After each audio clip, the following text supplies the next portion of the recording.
Kanchipuram Vakula silks, నాణ్యత మా ప్రాధాన్యత. మదీనాగూడ, మియాపూర్, హైదరాబాద్ లో త్వరలో శుభారంభం.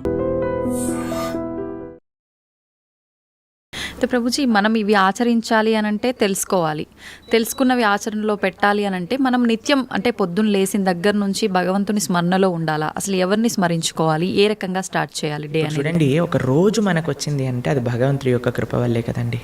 అవును. ఈరోజు మనకి ఈ జన్మ వచ్చింది అని అంటే స్వామిని స్మరించాలి. హరి హరి హరి హరి అని అంటాం మనం. హరి అష్టకము అని అంటాం అనమాట. హరినామస్మరణతో ప్రారంభం చేయాలి రోజు అని చెప్తారు.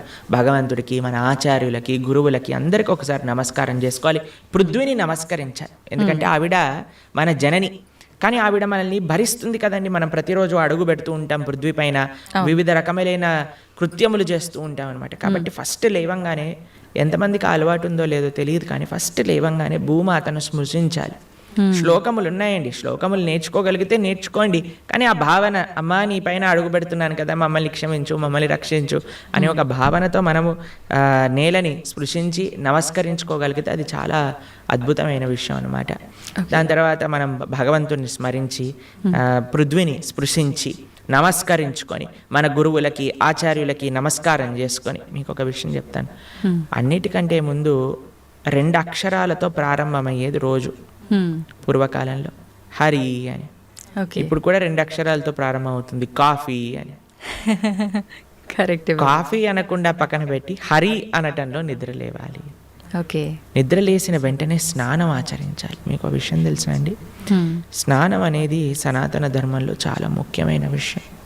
మనము చాలామందికి అర్థం కాదండి. స్నానం లేకుండానే రోజును ప్రారంభం చేసేయటము, వంటింట్లోకి వెళ్ళిపోవటము, తర్వాత టిఫిన్ చేసేయటము, ఇలాంటివన్నీ చేస్తూ ఉంటారు. చాలా పెద్ద తప్పది. మనం ప్రొద్దున లేవంగానే భగవంతుని స్మరించుకొని ముందు చేయవలసింది స్నానము. స్నానంలో కూడా గంగే చ యమునే చైవ గోదావరి సరస్వతి నర్మదే సింధు కావేరి జలేస్మిన్ సన్నిధిం కురు, అన్ని నదులను కూడా గంగా జలమును, యమునా జలమును మనం స్మరించుకొని స్నానం ఆచరించాలి. మీకు ఇంకొక విషయం చెప్తాను, చాలామందికి తెలియని విషయం. మన ధర్మం మనకి చెప్తుంది, స్నానం ఆచరించేటప్పుడు వస్త్రం లేకుండా స్నానం ఆచరించకూడదు. మనము ఒక బట్ట కట్టుకొని స్నానం చేయాలి. అది ఆ నీటికి, ఆ దేవతకి భగవన్న. స్నానం ఆచరించేటప్పుడు భగవన్న, భగవంతుడి ముందుకెళ్ళి భగవన్న, రోజంతా భగవన్న. ఎంత మనము భగవంతుడి యొక్క నామంతో మనము కనెక్షన్లో ఉన్నామనుకోండి, అంత మనకి స్పిరిచువల్ ఎనర్జీతో మనం రీఛార్జ్ అయిపోతాం అనమాట. మనకు ఆ స్ట్రెంగ్త్ వస్తుంది. మన రోజులో ఉండే ఆ ఒడిదుడుకులు అన్నీ ఉంటాయి కదండి, వాటన్నిటిని ఎదుర్కొనే ఒక శక్తి మనకి భగవన్నామస్మరణతో వస్తుందన్నమాట. కాబట్టి ప్రొద్దున లేచాక హరినామస్మరణ, దాని తర్వాత చక్కగా మనం చేయవలసినది స్నానము, దాని తర్వాత భగవద్ ఆరాధన. ఇవి చేసేసుకున్నాం అనుకోండి, మనం ప్రొద్దున లేవంగానే ఫోన్కి ఛార్జింగ్ పెట్టేస్తాం కదా, అలా మన శరీరం ఛార్జ్ అయిపోతుంది ఇవి చేసేసుకున్నా. దాని తర్వాత రోజులో ఉండే మన కార్యక్రమాలన్నీ కూడా మనం చేసుకుంటూ ఉండొచ్చు అనమాట. ఓకే. అయితే ప్రభుజీ, మనం ఆచరించే స్నానం ఎంతో ఇంపార్టెంట్ అని చెప్పి మీరు చెప్పారు. అది ఆచరించడం ఒక ఎత్తు అయితే సమయం కూడా ఇంపార్టెంట్ అని చెప్పి అంటుంటారు కదా ప్రభుజీ, ఏ టైంలో స్నానం ఆచరించాలి అని చెప్పి, అది ఎలా చూసుకోవాలి? మనము, మన శాస్త్రాలు చెప్తున్నాయి బ్రహ్మ ముహూర్తంలో నిద్ర లేవాలి అని. అంటే సూర్యుడు వచ్చే ముందు. ఓకే. ఇప్పుడు మీకు ఒక విషయం చెప్తాను. మీ ఇంటికి ఒక గెస్ట్ వస్తున్నారు అనుకోండి. సరే, ఈరోజు మీకు పండగ రోజు మీరు ఏం చేస్తారు? అరే ఈరోజు పండగ, త్వరగా లేవాలి, త్వరగా లేసుకొని కార్యక్రమాలన్నీ చేసుకొని, నైవేద్యాలన్నీ తయారు చేసుకొని మనం త్వరగా ఈ పండుగని ముగించుకోవాలి, అమ్మవారి పూజ చేసుకోవాలని మీరు అనుకుంటారు. అవునా కాదా చెప్పండి? లేదా ఒక గెస్ట్ వస్తున్నారు అనుకోండి. సపోజ్ మీ గురువు గారు రేపు మీ ఇంటికి వస్తున్నారు అన్నారు అనుకోండి.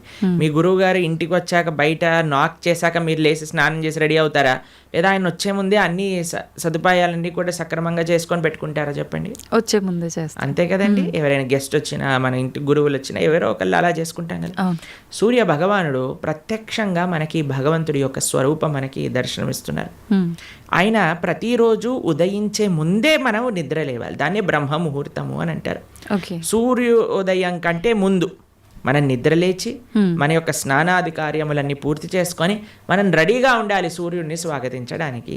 మన యొక్క భగవన్నామ స్మరణ చేసుకుంటూ మనం రెడీ అయిపోతాం అనమాట. అందుకే సంధ్యావందనాది కార్యక్రమములు మనం ప్రొద్దున పూట, మధ్యాహ్నం పూట, సాయంకాలం పూట 3 పూటలు చేస్తాం అనమాట. ఆయన ఎవరికి చేస్తున్నాము అని అంటే సూర్యమండలంలో మధ్యలో ఉన్న భగవంతుడికి మనం చేస్తున్నాము. కానీ ఆయన మనకి భగవంతుడిని దర్శింపజేసే ఒక ప్రత్యక్షమైన క్యారియర్. ఓకే. కాబట్టి మనం ఆయన వచ్చే ముందే మనం నిద్ర లేవాలి, ఆయన రాకముందే మన యొక్క నిత్య కృత్యములన్నీ కూడా పూర్తి చేసుకొని మనము ఆధ్యాత్మిక కార్యక్రమంలో నిమగ్నమై ఉండాలి. సనాతన ధర్మానికి సంబంధించిన వారు తప్పక ఆచరించాల్సిన ఒక పద్ధతి. ఓకే. అయితే ప్రభుజీ మనం మాట్లాడుకున్న దాంట్లో ఇంకొకటి భగవంతుడి ఆరాధన. చాలా వరకు అంటే ఇంట్లో మగవారు పూజ చేస్తేనే మంచి ఫలితం పొందుతారు అని చెప్పి ఈ మధ్య కాలంలో చెప్తున్నారు.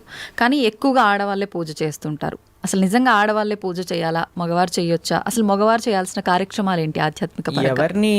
ఎవరెవరు ఉద్ధరింపబడాలి అని అనుకుంటారో, ఎవరెవరికి భగవంతు అనుగ్రహం కావాలనుకుంటున్నారో వాళ్ళు చేయాలండి. మీకు విషయం చెప్తాను. ఒక మగవాడు పూజ చేసిన, ఆరాధన చేసిన, పుణ్యం చేసిన, పునస్కారం చేసిన దాంట్లో ఉండే 50% ఆడవారికి వెళ్తుంది. ఓకే. ఎంత? 50%. 50%.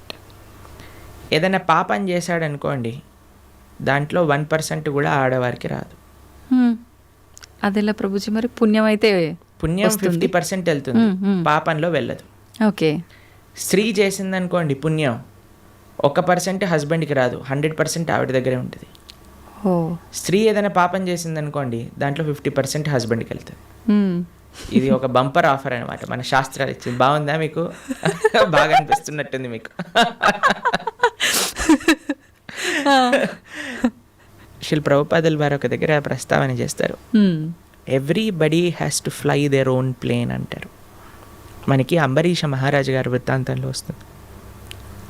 అయినా ప్రొద్దున లేవంగానే నిరంతరము కూడా భగవంతుడి యొక్క ఆరాధనలో, ఆయన చేతులన్నీ కూడా భగవంతుడి యొక్క పూజలో, పాదాలు భగవంతుడి యొక్క ఆలయ ప్రదక్షిణలో, మనసు భగవంతుని చింతించటం. సవై మన కృష్ణ పదార విందయో వాచాంసి వైకుంఠ గుణాను వర్ణనే కరే హరేర్మందిరమార్జనాదిషు అని ఆయన యొక్క దినచర్య మొత్తం చెప్తారనమాట. ఇక్కడ వారి భార్య ఆరాధనకి నీళ్లు తెచ్చి తేవడానికి హెల్ప్ చేసినా సరే ఆయన అనేవారట, నా పూజ నేను చేసుకుంటాను, మళ్ళీ నీ పూజ నువ్వు చేసుకో. ఆయన అన్ని సదుపాయాలు సమకూర్చుకొని, ఎందుకంటే చూడండి భగవంతుడితో మనకుండే రిలేషన్షిప్ ఎక్స్ట్రీమ్లీ పర్సనల్ అండి. స్వామి మన తండ్రి, స్వామి మన తల్లి. ఇప్పుడు చూడండి మీకు ఒక విషయం చెప్తాను. మన ఇంట్లో ఎవరిదైనా పుట్టినరోజు ఉందనుకోండి, మనం ఏం చేస్తాం, ఒకసారి మాకు ఈ సంఘటన ఎదురైందనమాట. నేను మా తమ్ముడు కలిసి మా అమ్మగారికి గిఫ్ట్ ఇవ్వాలి అంటే, మా తమ్ముడు అన్నారు, నువ్వు నీ గిఫ్ట్ ఇవ్వు, నేను నా గిఫ్ట్ ఇస్తాను. ఎందుకంటే అమ్మకి నీ గిఫ్ట్ వేరే, నా గిఫ్ట్ వేరే. ఎందుకంటే మన ఇద్దరికి అమ్మ కదా, కాబట్టి అమ్మతో నాకుండే రిలేషన్షిప్ ఒకటి, మా తమ్ముడికి ఉండే రిలేషన్షిప్ ఒకటి, అంతేనా? అయితే మేమిద్దరం అనుకున్నాం, సరే నేను నాకు తోచింది నాకు ఇష్టం ఉన్నట్టుగా నేను చాలా బాగా పెయింటింగ్ చేసేవాడిని అనమాట, డ్రాయింగ్ చేసేవాళ్ళం అనమాట. అయితే నేను ఇచ్చేస్తాను, నేను ఏదో ఒకటి స్కెచ్ చేసిస్తాను అంటే, మా తమ్ముడు అన్నాడు, నేను ఏదో ఒకటి తయారు చేస్తాను, ఏదో ఒక బొమ్మ లాంటిది ఏదో ఒకటి తయారు చేస్తాను, ఇస్తాము అని ఇద్దరం వేరు వేరు చేసి ఇచ్చామన్నమాట. వాళ్ళు గట్టిస్తుంది. దాని తర్వాత వారి హస్బెండ్ వెళ్ళిపోయాక వైఫ్ తన ఆరాధన తాను చేసుకుంటుంది, పిల్లలు వచ్చి దండం పెట్టుకుంటారు, ఏదో అమ్మ నాన్నలకి ఇద్దరికి హెల్ప్ చేస్తారు, అందరు కలిసి ఆరాధన ఒకటి ఉంటుంది, ఒక్కొక్కళ్ళు కలిపి ఆరాధన ఉంటుంది అన్నమాట. కాబట్టి ఏదో స్త్రీలు చేస్తే ఇల్లంతా బాగైపోతుంది అనే భ్రమలో నుంచి బయటపడండి, మీకు 1% పుణ్యం రాదు. కాబట్టి జాగ్రత్తగా మీ పూజ మీరు చేసుకోండి, మీరు బాగుపడాలి అని అనుకుంటే. కాబట్టి పురుషులు తప్పకుండా ఆరాధన చేయాలి. పురుషులు ఆరాధన చేస్తున్నారు కదండి, స్త్రీలు వదిలేయకూడదు. పురుషుడు ఆరాధన పురుషుడికి, స్త్రీ ఆరాధన స్త్రీ, పిల్లల ఆరాధన పిల్లలకి, అందరికి. ఇప్పుడు చూడండి, ఇంటి పెద్ద తింటే మిగతా వాళ్ళందరికీ కడుపు నిండిపోతుందా? లేదు, ఎవరికి వాళ్ళు తినాల్సిందే, అంతే కదండి. మీరు అంటారు కదా, అయ్యా మీరు తినండి, అయ్యా మేము పర్వాలేదు, మీరు తింటే మాకు తిన్నట్టే అని అంటారా? లేదా మీ హస్బెండ్ వచ్చి, అమ్మ నువ్వు తినేసేయి, నాకేం పర్వాలేదు, నువ్వు తింటే నేను తిన్నట్టే అంటారా? కాదు కదా. ఎవరెవరికి శక్తి కావాలంటే వారు వారు భోజనం చేయాలి. అలానే మనం కూడా మనకి శక్తి కావాలి, మనకి భగవంతుడి యొక్క కృప కావాలి అంటే మనం భోజనం చేస్తే ఎలా అయితే మనకి శక్తి వస్తుందో మనము ఆరాధన చేసుకుంటే అలా మనకి భగవంతుడి యొక్క కృప అనేది లభిస్తుంది.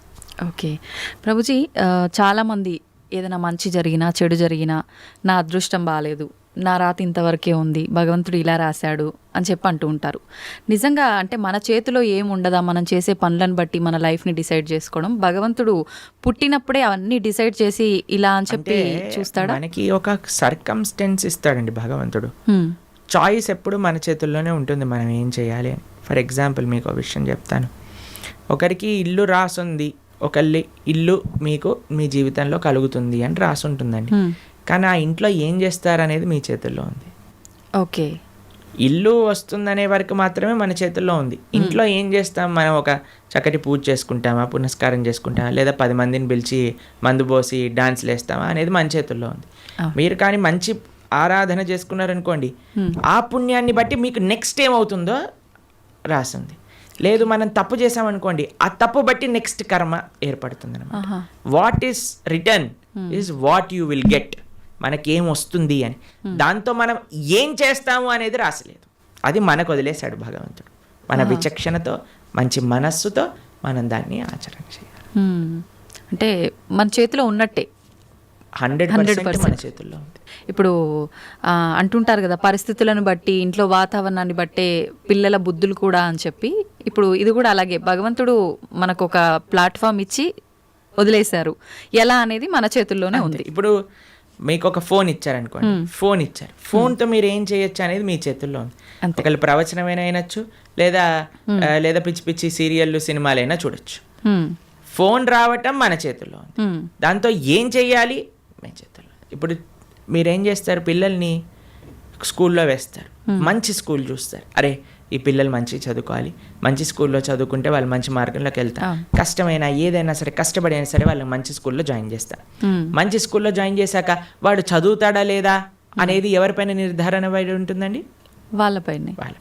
ఒక స్కూల్లో ఒక టీచర్ 10 మందికి ఒకటే రకంగా చదువు చెప్తుంది, కానీ ఒక్కొక్కరు ఒక్కొక్క విధానంగా చూసుకుంటారు. ఎందుకు? వాళ్ళ శ్రద్ధ బట్టి. ఓకే, అలానే మన జీవితంలో కూడా ఏమీ నీ దగ్గరకు వస్తుంది అనేది రాసి ఉంటుంది. దాన్ని ఎలా యూజ్ చేస్తావు అనేది నీ చేతుల్లో ఉంది.